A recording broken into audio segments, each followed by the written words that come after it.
This is Anne Applebaum. I'm the director of the Transitions Forum at the Legatum Institute, and I'm talking to Leonid Volkov, who is one of the founders of the Party of Progress, close ally of Alexei Navalny in Russia, and a member of the Yekaterinburg City Council.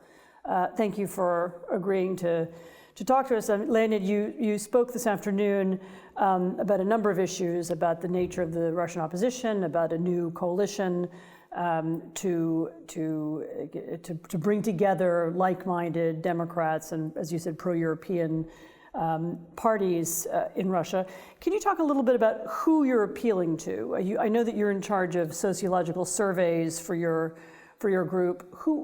Tell me a little bit about the electorate. Who might be your supporters? Well, in general, we believe that our core message about European values, fighting the corruption, and fair government and fair institutes is actually a good message for almost everyone. But of course, we have some core audience where we feel the most of the support, and this is of course the inhabitants of the large cities, and most Russians live in large cities or in large agglomerations, and of course these are younger people.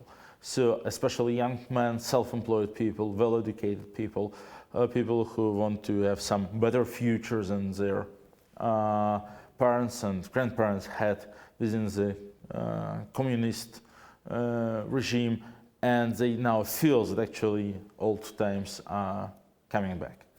Also, some of the elder people who didn't forget the old times because of the propaganda, which is now telling that the Soviet regime was very good.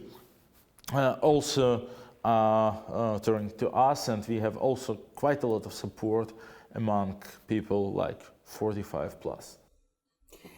And you think that European values, for example, freedom of speech, this is something that appeals to a wide range of Russians? It is. We are conducting 3 surveys every month, and our sociological service is the best in the country. We have predicted several election results better than anyone. And in this service, we ask a variety of questions that are important for our political planning and for our upcoming political campaigns. But also we do a lot of research on core values. Those 84% that Putin refers to, this frightening number of kind of 84% of Putin's support ratings, they're not at all homogeneous. They're not at all the same. Some of them do really support him. Some of them support the Crimea annexation. Some of them just support any power, any regime. Some of them do like his rhetorics on some questions. We want to structure this 84%, to clusterize it, to find out actually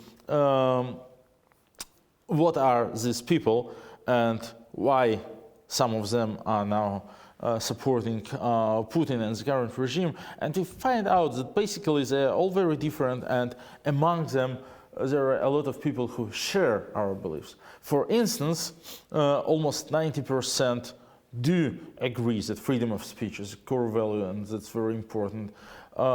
More than a half agree that Russia should cooperate with Europe, and that Russia is part of European culture, and it's important to keep and develop good relations to Europe, despite of all the propaganda. So I think we will be able to find out not only among our 16% of oppositional-minded people, but also among those famous 84% of Putin supporters, we will find enough of those who would support our message of fighting the corruption and developing public institutes. One of the interesting things about your coalition, which is going to include, I think, 6 parties plus a couple of wider movements, is that you are convinced that it's going to be possible, or you're hoping very much that it will be possible, to win at least some influence legally through the voting system by standing for elections, first local elections and then national elections. And you were very optimistic today about the possibility of that, and about being that you'll be allowed to do that. Can you talk a little, explain why?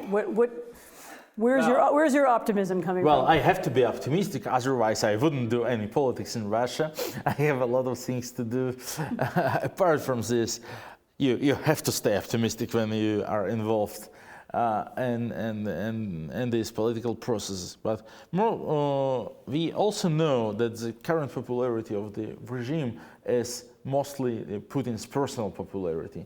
Also elections, so are the elections of party lists, and the ruling party, the United Russia, doesn't have a lot of support. Actually, it doesn't have almost any support. The question of ballot access, of the admission of our party to the election, is of course not a legal question at all. Now, technically, our coalition has ballot access, has the right to be on the ballot, but this right could be very easily taken from us just because they would like to take it away. For this not to happen, we have to develop enough political pressure.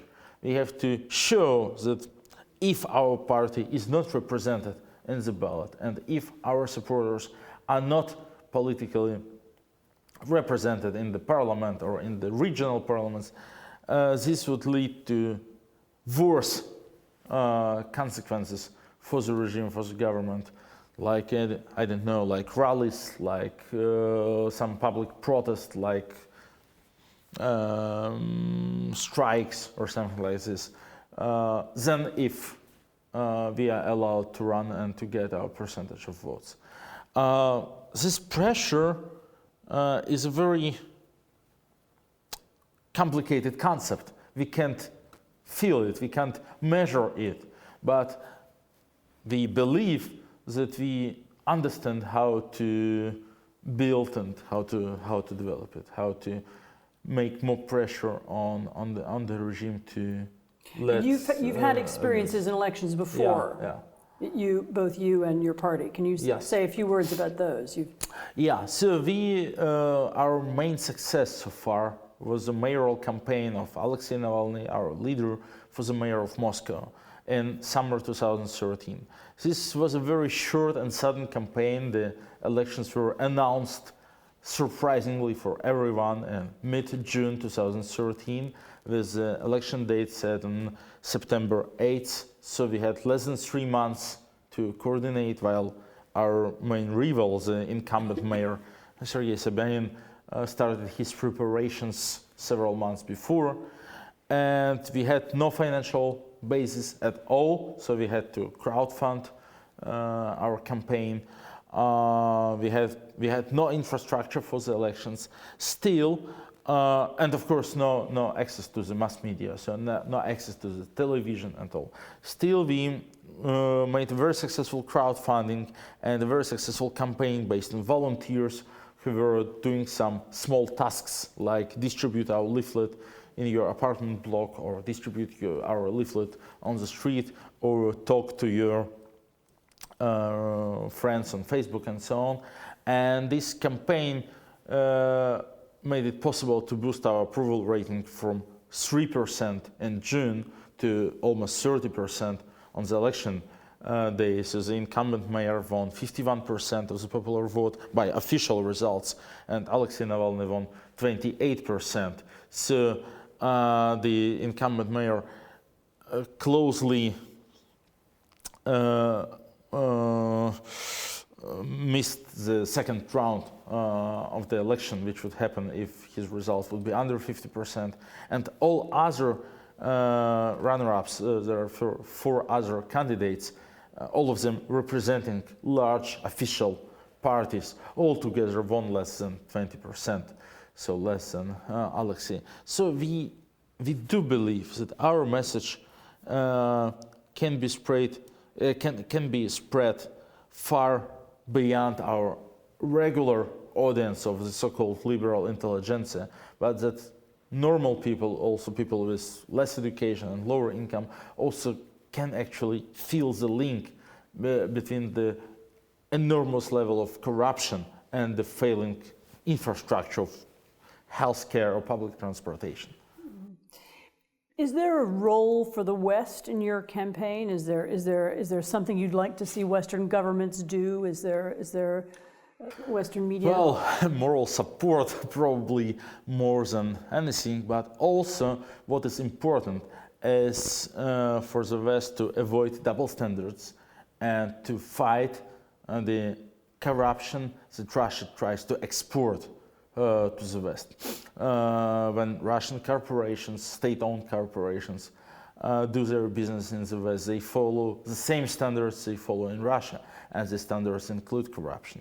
When Russia's oligarchs, especially Putin's friends and allies, launder their money in the West or try to hide this money in the West, this should necessarily be a subject for some exploration and law enforcement, which is now, as I feel, is not always the case. Right. Thank you very much. Good luck. Thank you. Thanks.